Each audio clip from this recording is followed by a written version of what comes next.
هو الضحك بيطول العمر؟ ده طلع دراسة مش كلام فارغ. دكتور خير سليمان في كتاب اضحك قال ان الضحك بيأثر كتير قوي على وظائف جسمنا. اكتر حاجة بتشتغل عليها هي المناعة والقلب والدورة الدموية، وكمان بتأثر في حيوية الجسم وتخلي البشرة ما تجعدش. طب نجيب الضحك ده منين؟ بسيطة، الضحك من القلب بيجي من قعدة حلوة مع ناس بتحبهم بجد.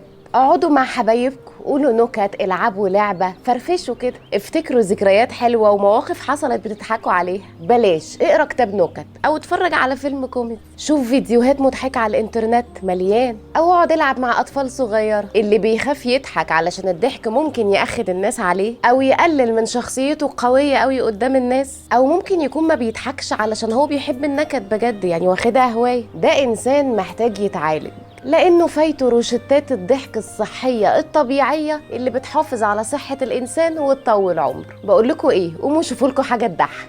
أنا فيروز يسري ودي حكاية قبل اليوم.